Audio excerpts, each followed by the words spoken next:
There's something going on down in the New York delegation we're trying to find out.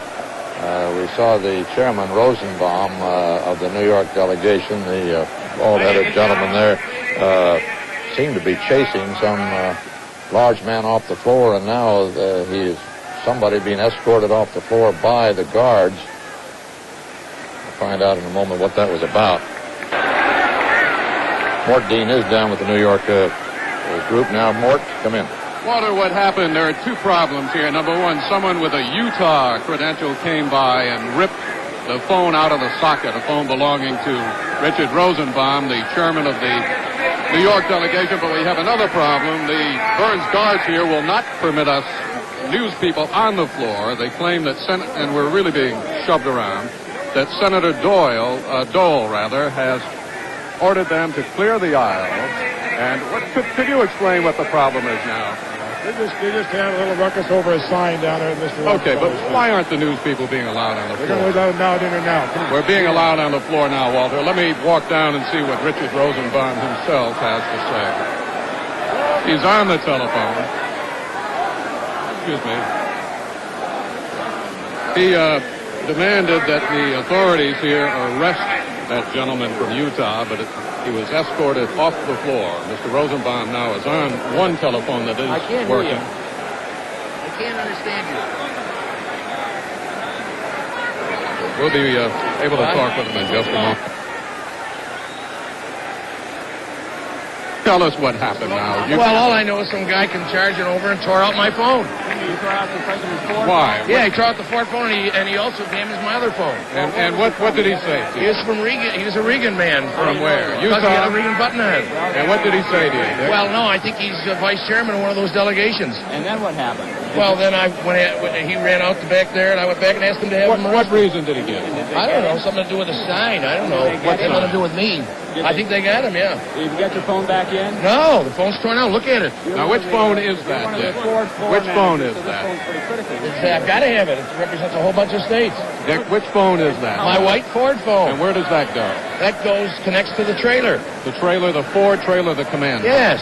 Okay, that's no longer working. And not only that, but my other phone has damaged that too. So you can't get, if you want to get some I can't instructions do from the anything. Ford trailer, you can't. Yeah. Damage the Reagan phone? Don't have one.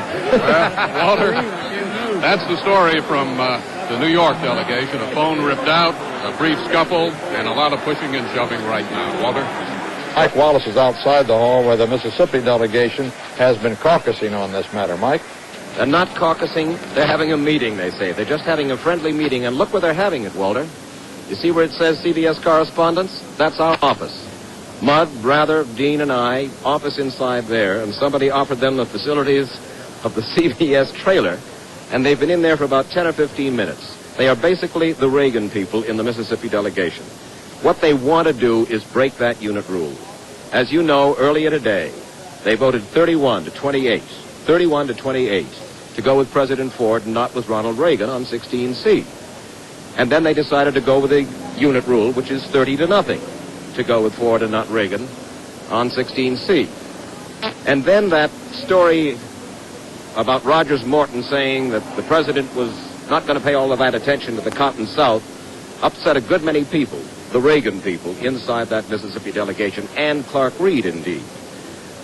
It turned out that they decided they wanted to caucus. But the Ford people in the Mississippi delegation refused to leave the floor. They didn't want to caucus. So for the last 10 or 15 minutes, they've been in there talking. Now, we have a couple of operatives inside. Bill Moyer's son, they don't know that, and Roger Mudd's son. So we'll find out from the Mississippi delegates when they get out what happened. And then, of course, we'll get the straight dope from Moyers and Mudd, Walter. Thank you, Mike. Can't you demand to go in and use your phone? Somebody made a deal. I suggested my office, my desk, that I would be an impartial observer. They didn't buy it. But they didn't recognize Moyers and Mudd, who were inside.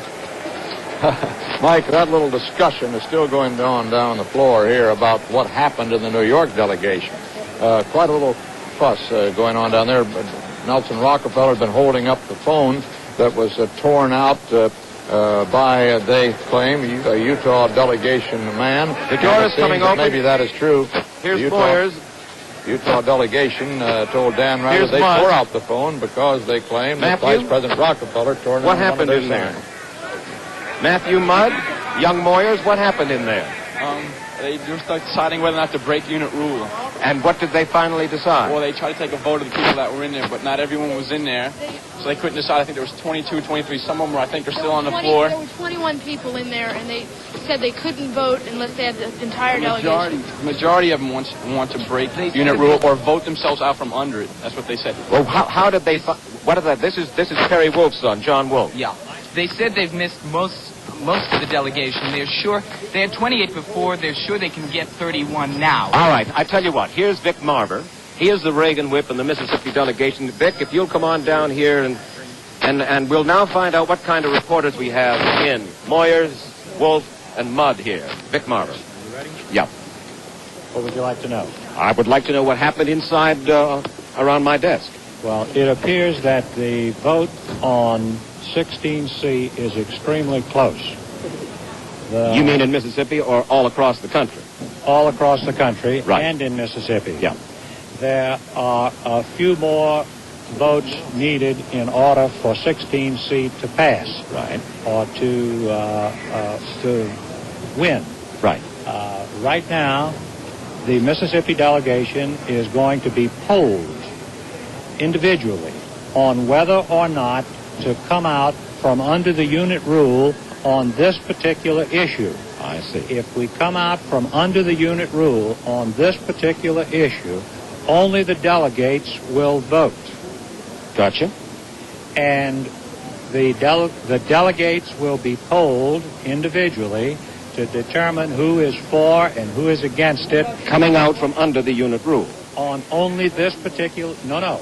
If we come out from under the unit rule, Yes. then the delegates will be polled. I understand. Have the Ford people in your delegation agreed to this procedure? Some of the Ford people have refused to come to this meeting.